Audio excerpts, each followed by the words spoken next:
तक, शुरू से लेकर आखिर तक मुकम्मल यकसुई के साथ, मुकम्मल इन्हिमा के कल्ब के साथ, मुकम्मल तवज्जो के साथ नमाज अदा की जाए, नमाज कायम की जाए। यानी दुनिया के ख्यालात से अपने जहन को पाक करके नमाज पढ़ेंगे तो वो नमाज की रूह है। इन दोनों के मजमूए के साथ जो शख्स नमाज कायम करता है वो नमाज उसे गुनाहों से बचा लेती है। अब नमाज की रूह तक रसाई हासिल करने का तरीका क्या है? पहला अमल, नमाज का तर्जुमा याद कर लें। ये इतना अहम है। हम अल्लाह जल्ला वाला को राजी करना चाह रहे हैं। किसी दुनियादार, किसी बड़ी सेलिब्रिटी को, किसी बादशाह को खुश करने के लिए आप जाते हैं, किसी वजीर आजम को खुश करने के लिए आप जाते हैं, किसी मारूफ शख्सियत को खुश करने के लिए आप जाते हैं, तो आप उसके टाइटल्स याद करते हैं, उसका नाम याद करते हैं, उसका मकाम याद करते हैं, उसके अलकाबात याद करते हैं, इसका ये नाम है, इसका ये टाइटल है, इसका ये मकाम है, और फिर उसकी तारीफ में जुमले लिख के जाते हैं। आपके पास जुमले लिखे हुए हों या आपको अजबर हों, आपने जुबानी याद कर लिए जुमले कि मैं फुला बड़ी मुख्तदर शख्सियत को खुश करने के लिए जा रहा हूं, उसे राजी करने के लिए जा रहा हूं। आपको उससे कोई काम है, लेकिन वो भी जानता है आपने ये जुमले किसी ऐसी जुबान में याद किए, ऐसी जुबान में आपने उन जुमलों को अपने जहन में महफूज कर लिया जो जुबान आपको खुद भी नहीं आती।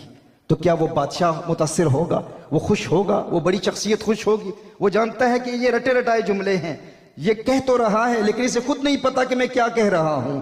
40 साल हो गए, 50 साल बीत गए, दाढ़ियां सफेद हो गई, अत्तहियातु लिल्लाहि वस्सलावातु पढ़ रहे हैं। खल्लाके कायनात, परवरदिगार आलम, सारी दुनिया का खालिक, वो सारी दुनिया को बनाने वाला, वो बादशाहों का बादशाह, उससे बड़ी ताकत किसी की नहीं। दुनियादार को खुश करने के लिए जाएं तो उसके अलकाबात याद करें, किसी दूसरी जुबान में याद करके उसके सामने बयान करें। वो कभी खुश नहीं होगा अगर उसे पता है कि आपको भी नहीं पता कि आप उसके मुतल्लिक क्या कह रहे हैं। लेकिन अल्लाह को खुश करने के लिए हम जा रहे हैं, लेकिन हमें पता ही नहीं कि अल्लाहुम्मा इन्ना नस्तईनु का मतलब क्या है, हमें पता ही नहीं अल्हम्दुलिल्लाहि रब्बिल आलमीन का मतलब क्या है, हमें इल्म ही नहीं अत्तहियातु लिल्लाहि वस्सलावातु का मतलब क्या है। नमाज का मतलब तो यह है कि अल्लाह से राज़ो नियाज की बातें करें, लेकिन अल्लाह से बातें कर रहे हैं, खुद पता ही नहीं है कि कह क्या रहे हैं।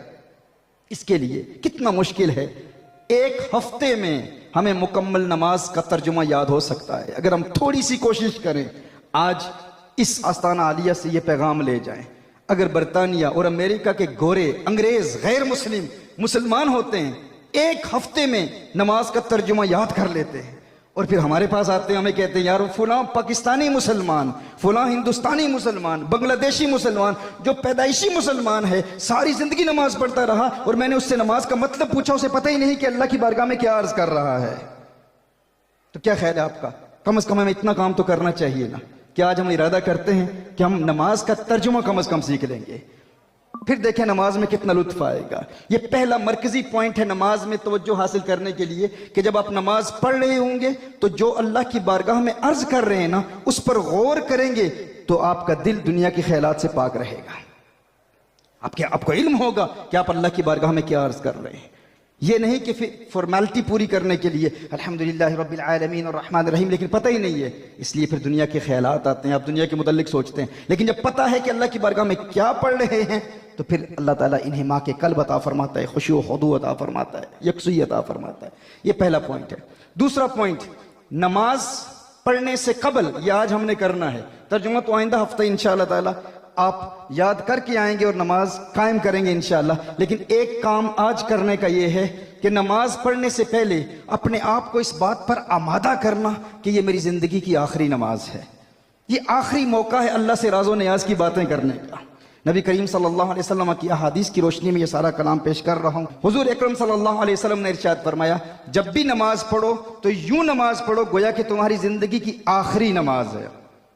अब हर नमाज पढ़ने से कबल अगर आप अपने आप को आमादा करेंगे, पर्सुएड करेंगे, तैयार करेंगे कि ये मेरी जिंदगी की आखिरी नमाज है, आखिरी मौका है, 40, 50, 60 साल के गुनाहों का बोझ अपने कंधों पर उठाए हुए हूं, अब ये आखिरी मौका है, अपने आप को गुनाहों के बोझ से आज़ाद करने का। आप सोचें, जिसको पता हो कि इस नमाज के बाद मेरी मौत वाक़ हो जाएगी, इसके बाद फिर सजदे का मौका नहीं मिलेगा, इसके बाद मैं कब्र में हूँगा, तो उसे नमाज के दौरान अपने गुनाह भी याद आएंगे, आंखों से अश्कों की बरसात जारी होगी, इंसान रो रहा होगा, या अल्लाह अभी तो मैं कब्र में जाने वाला हूँ, ये आखिरी मौका है। फिर कोई पॉलिटिकल बातें हो रही हूँ, फिर कोई क्रिकेट मैच हो रहा हो, या फुटबॉल मैच हो रहा हो, या मुस्लिम लीग नून या PTI के झगड़े हो रहे हों, या PP के झगड़े हो रही हूँ, आपको परवाह ही नहीं होगी। इलेक्शन हो रहे हों, या कोई बहुत बड़ी फेमस शख्सियत आपके पास आई हो, या बड़ी इंटरेस्टिंग बातें हो रही हों, आपको किसी चीज़ की परवाह नहीं होगी। आप सोचेंगे कि ये तो मेरा आखिरी मौका है अल्लाह को राज़ी करने का। ये लोग तो दुनिया में रहेंगे, इनकी सियासतें चलती रहेंगी, इनके क्रिकेट फुटबॉल मैचेस चलते रहेंगे, दुनिया के मामला चलते रहेंगे, ये कारोबार करते रहेंगे, पैसे कमाते रहेंगे, लेकिन मेरे लिए ये आखिरी मौका है अपने रब को राज़ी करने का। जिसने अपने आप को तैयार कर लिया, आमादा कर लिया कि आज ये जुमा की नमाज मेरी आखिरी नमाज है, आज आखिरी मौका है अल्लाह से राज़ो नियाज की बातें करने का, फिर आप सोच सकते हैं कि उसकी नमाज में किस कदर खुशू खुदू पैदा होगा। ये दूसरा नुक्ता है। पहला नुक्ता जरा आप रिपीट कर ले। पहला नुक्ता क्या था? सारे जरा बुलंद आवाज में कहे, नमाज का तर्जुमा याद करना है। और दूसरा, मेरी जिंदगी की आखिरी नमाज है। नमाज से कबल अपने आप से बात करना, और दौरान नमाज जो ही दुनिया का ख्याल आए फौरन अपने आप को याद दिलाना, क्या कर रहा है, ये आखिरी नमाज है। तीसरा नुक्ता, ये तसव्वुर करें कि आसमान से मलाइका नाजिल हो रहे हैं मेरी इस नमाज की वजह से, और मेरे इर्द गिर्द गर्दिश कर रहे हैं। मेरे पाँव, टांगों, मेरे पेट, मेरे सीने, मेरे सर, चेहरे के इर्द गिर्द यूं फरिश्ते गर्दिश कर रहे हैं, और आसमान तक ये फरिश्ते हैं। क्योंकि जब नमाजी नमाज कायम करता है तो उसकी नमाज की वजह से आसमान से फरिश्तों का नुज़ूल होता है। उस वक्त जो ही दुनिया का ख्याल आएगा, किसी दुनियावी मामले का ख्याल आएगा, तो फौरन इंसान कहेगा, है नादान इंसान, तू क्या कर रहे, तू देखता नहीं है, तेरी इस नमाज की बरकत से अल्लाह ताला के मलाइका आ रहे हैं और तू दुनिया के बारे में सोच रहा है। ये तीसरा पॉइंट है, उन मलाइका का तसव्वुर करना। मलाइका की इबादत नहीं करेगा इंसान, इबादत तो अल्लाह की है, लेकिन अल्लाह की बारगाह में शुक्र बजा लाएगा कि इस नमाज की बरकत से इन मलाइका का नुज़ूल हो रहा है। ये नमाज में कंसंट्रेशन हासिल करने का तीसरा नुक्ता है। चौथा नुक्ता ये है, नबी करीम सल्लल्लाहु अलैहि वसल्लम ने इरशाद फरमाया कि यूं इबादत करो गोया कि तुम अल्लाह को देख रहे हो, और अगर ये कैफियत नहीं मिलती तो कम से कम ये तसव्वुर मिल जाए कि अल्लाह तुम्हें देख रहा है। लेकिन हमारे मशाइख स्पिरिचुअल मास्टर्स कहते हैं कि पहले पर भी मेहनत करो। अब अल्लाह तो नजर नहीं आता, अल्लाह तो जिस्मानियात से पाक है, हम अल्लाह को तो नहीं देख सकते, लेकिन अल्लाह के नाम को देख सकते हैं। तो ये तसव्वुर करें कि अल्लाह का नाम लिखा हुआ है और आप अल्लाह के नाम पर गौर कर रहे हैं, गौर से अल्लाह के नाम को आप देख रहे हैं। अल्लाह के नाम को देखें, नमाज के दौरान अल्लाह लिखा हुआ है, इससे आपको नमाज में कंसंट्रेशन मिलेगी। ये कितने नंबर का पॉइंट था? पहला क्या था? नमाज का, दूसरा आखिरी नमाज, तीसरा फरिश्ते नाजिल हो रहे हैं, और चौथा अल्लाह के नाम पर गौर करना। और पांचवा नुक्ता यह है कि ये सोचें कि ये वही नमाज है जो हमारे आका सल्लल्लाहु अलैहि वसल्लम पढ़ते थे। मैं गुनहगार, बदकार, स्याहकार, इस्यां शियार, मैं कहां इस काबिल था कि अल्लाह जल्ल व अला ने मुझे भी वही नमाज दे दी जो अपने हबीब को अता फरमाई थी। यानी जिस तरह हुजूर अकरम सल्लल्लाहु अलैहि वसल्लम रुकू करते थे, मैं भी उसी तरह रुकू कर रहा हूँ। हुजूर का कौमा याद करें, हुजूर के सजदे को याद करें, हुजूर की आखिरी बैठना याद करें, और फिर चश्मे तसव्वुर से तखय्युल बांधें कि हुजूर अकरम सल्लल्लाहु अलैहि वसल्लम जब सजदे में थे, जब रुकू में होते थे तो हुजूर की जुल्फें कैसी लगती थी। हुजूर अकरम सल्लल्लाहु अलैहि वसल्लम जब सजदे में थे तो हुजूर के सजदे की कैफियत कैसी थी। हुजूर अकरम सल्लल्लाहु अलैहि वसल्लम जब किरात करते थे तो हुजूर की किरात कैसे थी। हुजूर अकरम सल्लल्लाहु अलैहि वसल्लम ने खुद इरशाद फरमाया, सल्लु कमा रअयतुम उसल्ली, नमाज यूं पढ़ो गोया कि तुम मुझे नमाज पढ़ता हुआ देख रहे हो। तो हुजूर का तसव्वुर बांध के नमाज पढ़ें। हम हुजूर की इबादत नहीं करते, हम हुजूर अकरम सल्लल्लाहु अलैहि वसल्लम की ताज़ीम करते हैं, तौकीर करते हैं। एक तो यह है कि हम अल्लाह जल्ल व अला के नाम पर गौर करें, और दूसरा यह है कि हुजूर अकरम सल्लल्लाहु अलैहि वसल्लम का तसव्वुर बांधें कि मैं कहाँ ये इस काबिल था कि मुझे भी अल्लाह ने वही नमाज अता की जो हुजूर अकरम सल्लल्लाहु अलैहि वसल्लम को अता फरमाई थी। इस तसव्वुर के साथ, और फिर शैतान अगर इस हवाले से जहन में वसवसा पैदा करे, शैतान वसवसा पैदा कर सकता है कि नमाज में हुजूर का ख्याल कैसे आ सकता है, ये कैसे मुमकिन है। तो याद रखें, हुजूर के ख्याल के बगैर नमाज हो ही नहीं सकती, मुमकिन ही नहीं है। क्यों? क्योंकि जब आप नमाज पढ़ेंगे तो गौर करेंगे ना, तर्जुमे पर गौर करेंगे ना कि आप अल्लाह की बारगाह में क्या पढ़ रहे हैं। जब अल्लाहुम्मा सल्ली अला मुहम्मद पढ़ेंगे तो हुजूर का ख्याल आएगा कि नहीं आएगा? बल्कि नमाजी जब नमाज पढ़ रहा होता है तो अल्लाह जल्ल व अला ने नमाज की हैयत ही ऐसे बनाई है कि इंसान नमाज पढ़ रहा होता है और उसे हुजूर की याद आ रही होती है, और बल्कि उसे जो देख रहा होता है उसे भी हुजूर की याद आ रही होती है। कैसे? आप नमाज को देख लें और इसमें अहमद को देख लें। अहमद कैसे लिखा जाता है? अलिफ, हे, मीम, दाल। अब सुनने में क्या अर्ज कर रहा हूं? हाँ, जब नमाजी नमाज पढ़ रहा होता है, वो खड़ा होता है तो अहमद की अलिफ बना होता है। खड़ा होता है यानी कोई बड़ी रौनक से कहे ना कि मैं नमाज अल्लाह की अदा कर रहा हूं, इबादत अल्लाह की है, मैं आब्द हूं, आबिद हूं, वो माबूद है। अब नमाज अल्लाह की है, इबादत अल्लाह की है, तो यहां हुजूर का तसव्वुर क्यों करूं? शिर्क हो जाता है। उसे कहें अल्लाह जल्ल व अला ने नमाज की हैयत को ही ऐसा बनाया है कि इंसान नमाज पढ़ रहा होता है, खड़ा होता है तो अहमद की अलिफ बना होता है, रुकू में होता है तो अहमद की हे बना हुआ होता है, सजदे में होता है तो अहमद की मीम बना होता है, आखिरी बैठनी बैठता है तो अहमद की दाल बना होता है। कुर्बान जाए, अल्लाह जल्ल व अला ने नमाज की हैयत को ही ऐसा बनाया है गोया नमाज अपनी पढ़ा रहा है और साथ तसव्वुर यार भी करा रहा है, महबूब का तसव्वुर भी साथ यारी है। और हुजूर अकरम सल्लल्लाहु अलैहि वसल्लम के तसव्वुर के बगैर नमाज कायम करना, बल्कि अल्लाह को जानना, यह भी मुमकिन कहां है। अल्लाह की वहदानियत तक रसाई हासिल करना। हमारे पूरे पाकिस्तान में टूर्स हो रहे हैं, डिस्कशंस हो रही हैं, और यहाँ पर इल्हाद इतनी तेज़ी से फैल रहा है। इन इलाकों में शायद ये फितना अभी तक ना पहुँचा हो, लेकिन कराची में, इस्लामाबाद में, लाहौर की यूनिवर्सिटीज़ के ऐसे ऐसे नौजवान माँ बाप ने नाम अब्दुर्रहमान रखा, अब्दुल्ला रखा और कहा कि हम अल्लाह के वजूद को नहीं मानते। अल्लाह है तो दिखाओ कहाँ है? नजर नहीं आता, हम उसी को मानेंगे जो नजर आएगा। तुम कहते हो शहरग से ज्यादा करीब है, अगर शहरग से ज्यादा करीब है तो जो करीब होता है वो नजर आता है, हमें नजर क्यों नहीं आता? एक जवाब अहले इश्क की तरफ से, गायत कुर्ब गायत खिफा का सबब होती है।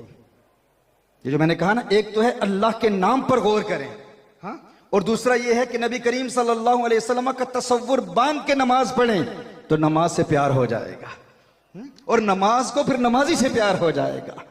ये बात कि अगर अल्लाह शहरक से भी ज्यादा करीब है तो जो चीज करीब होती है वो नजर आती है, दिखाओगे तो मानेंगे।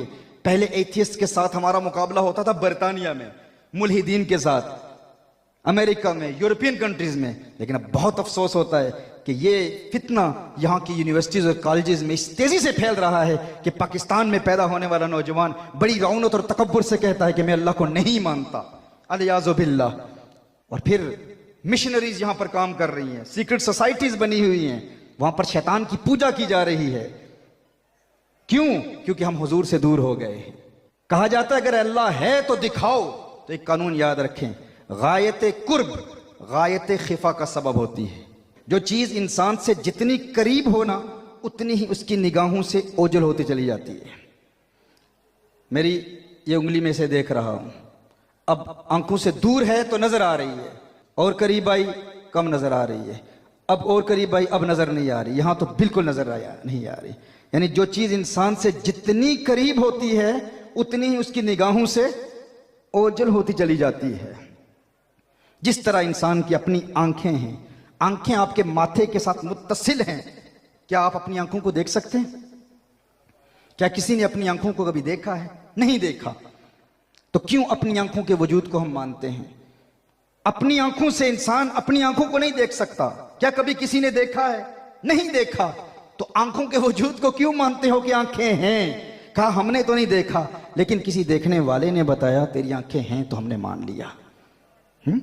किसी देखने वाले ने बताया, किसी अहले नजर ने बताया तेरी नजर है, तेरी आंखें हैं, तो हमने मान लिया कि आंखें हैं। तो उससे यह सवाल कीजिए कि जिस देखने वाले ने तेरी आंखों को देखकर बताया तेरी आंखें हैं, बता उसने तेरी आंखों को अपनी किन आंखों से देखा था? मैं चेहरों के तहरीरें पढ़ा करता हूं। अगर अहले इश्क की मजलिस में कोई बासी चेहरा ले बैठा हो तो फिर मेरा मूड बदल जाता है। क्योंकि अहले मोहब्बत के चेहरे ताज़ा होते हैं। जब हुजूर की शान सुनते हैं तो उनके लबों पर तबस्सुम की खिलखिलाहट बता देती है कि हुजूर के आशिक हैं, हुजूर से मोहब्बत करने वाले हैं। कुछ ऐसे होते हैं जो ऐसे जुमले सुनते हैं ना तो उनके कलेजे में दरार आ जाती है, और कुछ सुनते हैं तो उनके चेहरे पर बहार आ जाती है। तो मैं देखना चाहता हूं दरार वाले बैठे हैं या बहार वाले बैठे हैं? हाँ, बहार वाले बैठे हैं ना।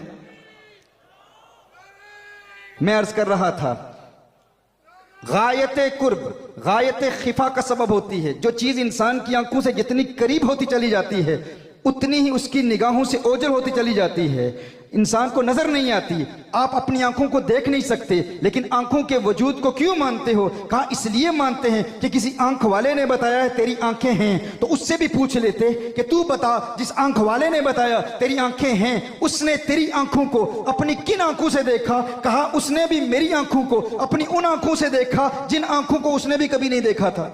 और तूने उस अंधे की बात को तस्लीम करते हुए अपनी आंखों के वजूद को मान लिया कि मेरी आंखें हैं, हालांकि उसने भी कभी अपनी आंखों को देखा नहीं था, उसकी बात मान ली और अल्लाह के वजूद का इनकार कर रहा है क्योंकि अल्लाह नजर नहीं आता। एक शख्स कहता है मैंने अपनी आंखों को देखा है इसलिए मैं अपनी आंखों के वजूद को मानता हूं। अच्छा, तूने अपनी आंखों को कहां देखा? कहा मैंने अपनी आंखों को आईने में देखा है। मैंने अपनी आंखों को कहां देखा है? आईने में देखा है। तो उस आईने में अपनी आंखों को देखने वाले से ये सवाल करें, उसे पूछें जब तूने अपनी आंखों को आईने में देखा था तो बता किन आंखों से देखा था? किन आंखों से देखा था? अगर आईने में अपनी इन आंखों को देखा था तो ये आंखें तो आईने में चली गई थी, किन आंखों से देखा था? देख किस चीज से रहा था? आईने में तो आंखें तेरी मुंतकिल हो चुकी हैं ना, फिर किन आंखों से देख रहा है? और अगर ये आंखें यहां हैं तो फिर देख किस चीज को रहा था? पता चला तूने आईने में अपनी आंखों को नहीं देखा, तूने आईने में अपनी आंखों के पर्तों को देखा है, अपनी आंखों की रिफ्लेक्शन को देखा है, अपनी आंखों की झलक को देखा है। तो मैं ये कहने में हक बजानिब हूं कि वो आंखें जो तेरे जिस्म के करीब हैं उन्हें तू आईने के वसीले के बगैर नहीं देख सकता, तो वो रब जो तेरी शहरक से भी करीब है उसे वसीला मुस्तफा के बगैर कैसे देख सकता है? नाराए तकबीर, नाराए रिसालत, नाराए रिसालत, शान मुस्तफा, मकाम मुस्तफा, गुलामान मुस्तफा, ताजदारे खत्मे नबूवत, ताजदारे खत्मे नबूवत। तो अल्लाह का कुर्ब हासिल करने के लिए हुजूर का कुर्ब हासिल करना ज़रूरी है, नबी करीम सल्लल्लाहु अलैहि वसल्लम का कुर्ब हासिल करना ज़रूरी है। हुजूर के वसीले के बगैर अल्लाह का कुर्ब हासिल नहीं होता। तो नमाज में ये 5 तसव्वुरात फ़कत बयान किए हैं। नमाज का तर्जुमा भी याद करना है, और फिर ये सोचना है कि ये ज़िंदगी की आखिरी नमाज है, और फिर ये अल्लाह के फरिश्तों के नज़ूल का तसव्वुर भी बांधना है, फिर अल्लाह के नाम पर भी गौर करना है। अब अल्लाह तो जिस्मो जिस्मानियात से पाक है, अल्लाह नज़र नहीं आता, अल्लाह को हम देख नहीं सकते, लेकिन हुजूर को तो देख सकते हैं। हुजूर का तसव्वुर बांध के हुजूर की यादों में महव होकर आप नमाज कायम करें, फिर देखें आपको नमाज से कैसे प्यार हो जाता है। फिर फजर के वक्त किसी अलार्म क्लॉक की जरूरत नहीं, कोई गफलत नहीं होगी, कोई सुस्ती नहीं होगी, एक लाशऊरी कुव्वत आकर बेदार करेगी, वो खुद उठाएगी, उठ नमाज कायम कर। ये 5 कम से कम तसव्वुरात जब इनके मजमूए के साथ आप नमाज कायम करेंगे तो एक नमाज का जिस्म है, एक नमाज की रूह है। इन दोनों के मजमूए के साथ अभी आज जब हम जुमा की नमाज पढ़ेंगे तो ये तसव्वुरात हमारे जहन में हों। सबसे पहले अपने आप से कहना है, अगर तर्जुमा नहीं आता, कि ये मेरी जिंदगी की आखिरी नमाज है, या अल्लाह तुझसे बातें कर रहा हूँ, इसके बाद शायद मुझे मौका ही न मिले सजदा करने का, माजी के तमाम गुनाहों से तौबा करने के लिए तेरी बारगाह में हाजिर आया हूँ। और फिर अल्लाह के नाम पर तवज्जो करना, यह सोचना कि मलाइका का नुज़ूल हो रहा है। जूं ही शैतान ये ख्याल जहन में लाए दुनिया के मुताल्लिक, बीवी बच्चों के मुताल्लिक, फैमिली के मुताल्लिक, कारोबार के मुताल्लिक, दुनियावी मामलात के मुताल्लिक, फौरन अपने आप को मुतनब्बह करें, अलर्ट करें कि ये तेरी जिंदगी की आखिरी नमाज है। और फिर कहाँ मैं इस काबिल था कि मुझे भी वही रुकू दिया गया जो हुजूर को दिया गया था, मुझे भी वही क़याम दिया गया जो हुजूर को दिया गया था, मुझे भी वही सजदा दिया गया जो हुजूर को दिया गया था। इस तसव्वुर के साथ फिर आखिरी छठा तसव्वुर क्या है कि अपने मुसल्ले को पुल सिरात समझे,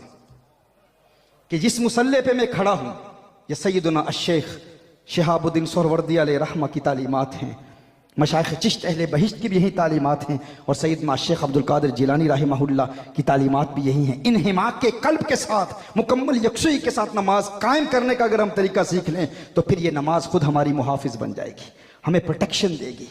ये सोचें कि ये मुसल्ला जिस पे मैं खड़ा हूं ये पुलसिरात है, ये बाल से ज्यादा बारीक है, तलवार से ज्यादा तेज है। अगर यूं ही ख्यालात फिसले तो मैं फिसल कर जहन्नुम में गिर जाऊंगा।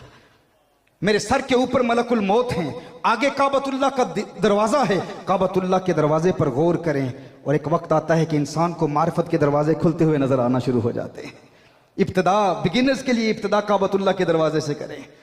यानी जहां आपका ख्याल जमता है, किसी का ख्याल अल्लाह के नाम पर जमता है तो अल्लाह के नाम पर गौर करें। किसी को सुकून फकत तर्जमे में मिलता है तो तर्जमे में गौर करें। और कोई आशिक मुस्तफ़ा जो फकत तसव्वुर यार में नमाज पढ़ रहा है वो यही अल्लाह का शुक्र अदा करता रहे। ये इब्तिदाई मराहिल हैं। फिर एक मकाम आता है कि फिर दुनिया में जो कुछ भी हो जाए किसी का खौफ आपको नहीं होगा। और फिर वो नमाज आपकी मुहाफिज बन जाएगी, इतनी बड़ी मुहाफिज आपकी बन जाएगी। हज़रत वहाब बिन मुनब्बिह रहमहुल्लाह इरशाद फरमाते हैं कि एक कुल्ली था, वो लोगों का सामान लेता था और किसी जंगल में जाकर उनको कत्ल कर देता था। सामान उठा के ले जाता, जिसका सामान उठा के ले जाता सामान के बहाने जंगल में जाके उसको कत्ल कर दिया करता था।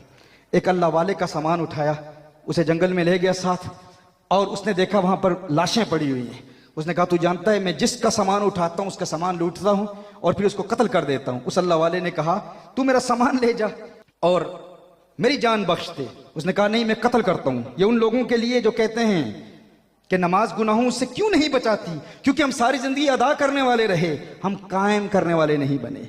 कायम करने वाला कौन है? जो नमाज के जिस्म और रूह के मजमूए के साथ नमाज को कायम करता है, इन दोनों चीजों को साथ लेके चलता है। कभी कभी नौजवान कहते हैं कि हमारे बुजुर्ग इतनी यकसुई के साथ नमाज पढ़ते हैं कि नमाज पढ़ते हैं तो आंखों में आंसू जारी होते हैं, लेकिन फिर भी वो गीबत कर रहे होते हैं। उनकी नमाज उन्हें गुनाहों से क्यों नहीं बचाती? तो मुमकिन है कि वो पूरी यकसुई के साथ पढ़ रहे हों, मुमकिन है पूरी तवज्जो के साथ पढ़ रहे हों, लेकिन उनकी नमाज की रूह तो है, शायद जिस्म ना हो, शायद अल्हम्दुलिल्लाह ही पढ़ रहे हो। तो जो बॉडी गार्ड होता है ना उसका जिस्म भी होता है, रूह भी होती है। किसी का कोई मुहाफिज हो, बहुत तकड़ा मुहाफिज हो, तवाना मुहाफिज हो, बॉडी बिल्डर हो, बॉडी उसकी बहुत मजबूत हो, जिस्म बहुत मजबूत हो, लेकिन अंदर रूह ही ना हो तो वो बॉडी गार्ड आपकी हिफाजत कर पाएगा? लोग कहते हैं फुलां कारी साहब इतनी अच्छी किरात करते हैं, इतने बेहतरीन कारी हैं, उनकी आवाज बहुत अच्छी है, मदीना मुनव्वरा से पढ़ के आए हैं, अरब दुनिया से पढ़ के आए हैं। आप कहते हैं किरात जरूरी है, तजवीद जरूरी है, लेकिन इमाम मस्जिद हैं, लेकिन मैं जानता हूं कि कौन कौन से गुनाहों में मुब्तला है। इतने अच्छे कारी होने के बावजूद उनकी नमाज उन्हें गुनाहों से क्यों नहीं बचाती? मुमकिन है कि वो अच्छे कारी हों, मुमकिन है कि नमाज का जिस्म तो मौजूद हो लेकिन नमाज में दुनिया के मुतालिक सोच रहे हो। जिस्म तो है, रूह नहीं है। बॉडी गार्ड तो अच्छा है, लेकिन एक तकड़ा बॉडी गार्ड, एक बॉडी बिल्डर, अगर उसमें रूह ही नहीं है तो वो एक तकड़ी लाश है। वो लाश आपका आपकी क्या हिफाजत करेगी? और इसी तरह कहीं रूह तो है लेकिन जिस्म इतना कमजोर है कि वो अपने पांव पे खड़ा ही नहीं हो सकता, तो वो आपकी क्या मदद करेगा? एंड इसी तरह याद रखें, नमाज का जिस्म और रूह दोनों जरूरी हैं। नमाज के अहकाम भी सीखें, बुनियादी अहकाम सीखें, और नमाज की रूह के साथ नमाज कायम करें। फिर आपको किसी के दरवाजे पर दस्तक देकर भीख मांगने की जरूरत पेश नहीं आएगी, क्योंकि नमाज न सिर्फ आपको गुनाहों से बचाएगी, नमाज आपको आपके दुश्मनों से भी बचाएगी, दुश्मनों के हमलों से बचाएगी।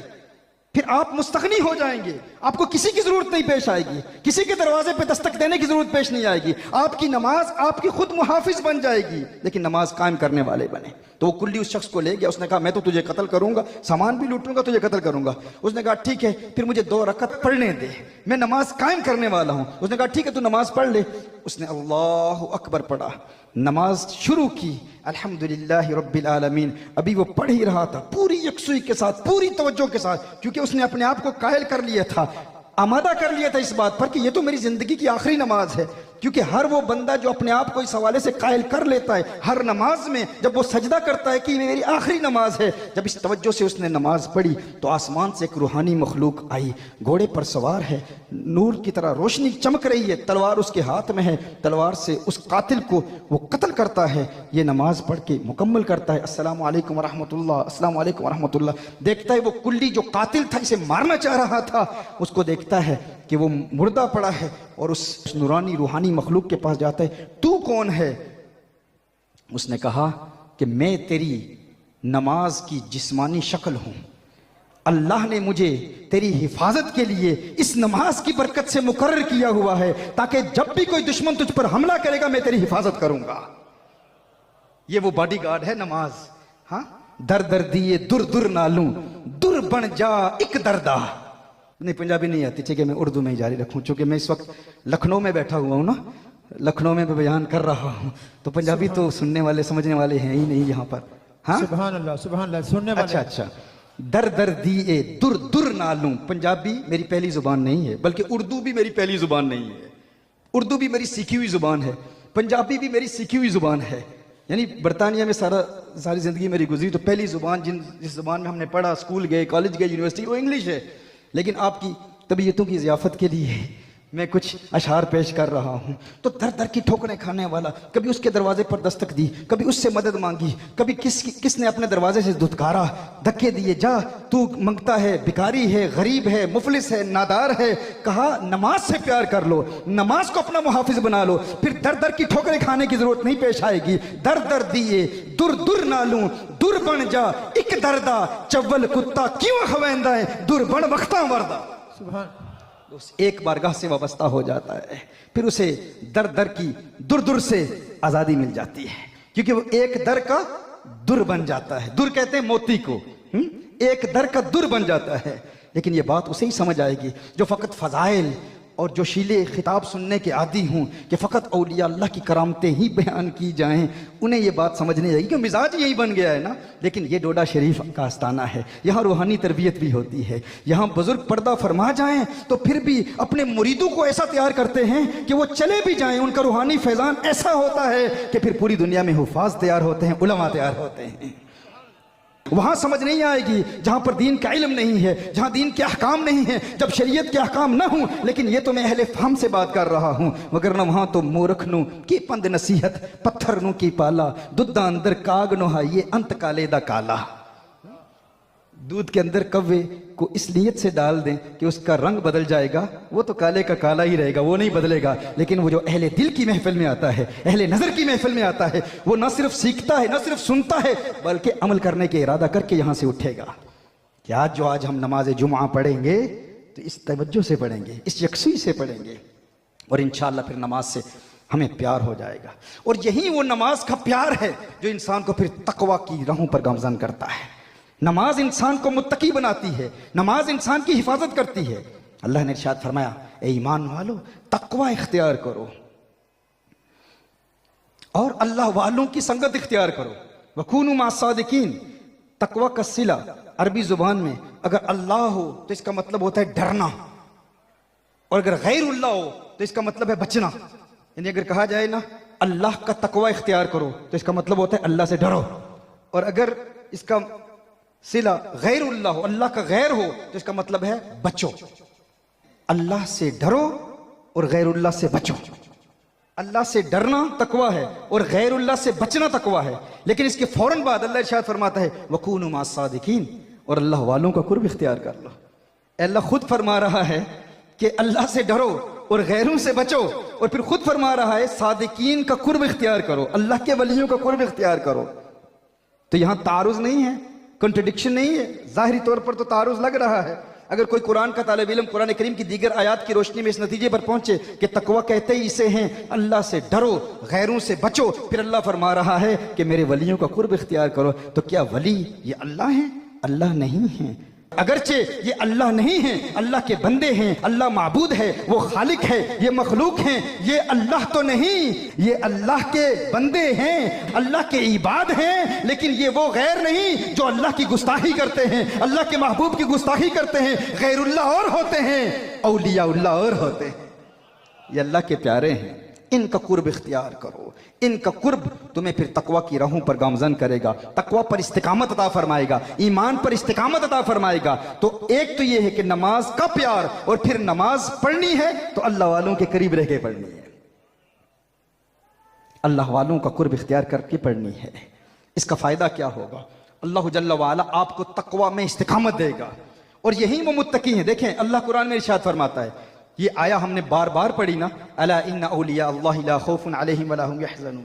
अल्लाह के वली डरते नहीं हैं, डर से पाक हैं। यहां खुद अल्लाह इरशाद फरमा रहा है अल्लाह से डरो, और इसी आया में फरमाया अल्लज़ीना आमनू व कानू यत्तकून, कि ये वो ईमान वाले हैं जो तकवे वाले हैं, डरने वाले हैं। और उधर अल्लाह इरशाद फरमा रहा है वली डरते नहीं, फरमाया वलियों को किसी का डर नहीं, खौफ नहीं। फिर खुद फरमा रहा है डरते भी हैं इसी आया में, अला इन्ना औलिया अल्लाह ला खौफुन अलैहिम वला हुम यहज़नून। उसके बाद क्या फरमाया, अल्लज़ीना आमनू व कानू यत्तकून, फरमाया अल्लाह के वली डरते नहीं हैं। फिर खुद फरमाया डरते हैं। बज़ाहिर तारुज़ है, बज़ाहिर कंट्रडिक्शन है। फर्क ये है, जब फरमाया खौफ नहीं, डर नहीं, फिर खुद फरमाया खौफ है, डर है, तो किससे डरते हैं और किससे नहीं डरते? कहा अल्लाह के वली वो हैं जो सिर्फ उस एक से डरते हैं, जो एक से डरता है, एक से डरता है, फिर वो हर एक से नहीं डरता, फिर वो हर एक से नहीं डरता, क्योंकि वो एक से डरता है। जो एक से डरता है वो हर एक से नहीं डरता, और जो उस एक से नहीं डरता फिर वो हर एक से डरता है।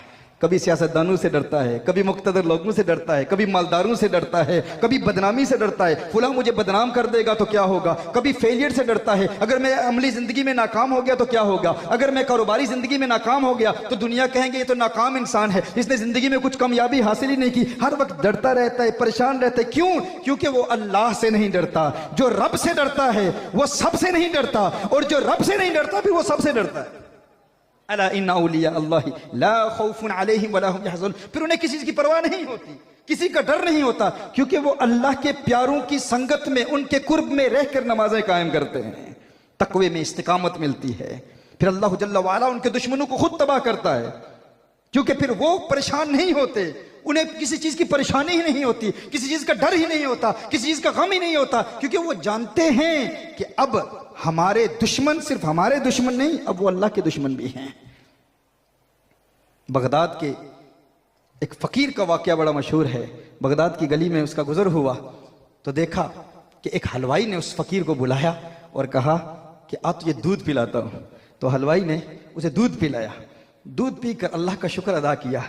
अल्लाह का शुक्र अदा करके वहाँ से गया तो देखता है कि एक फाहिशा औरत है, गुनहगार औरत है, वो अपने किसी यार के साथ सीढ़ी से नीचे उतर रही है और बारिश हो रही थी तो इसका पाँव फिसला, कीचड़ में लगा, कीचड़ उछल के उसके कपड़ों पे गिरा और उसके कपड़े गंदे हो गए।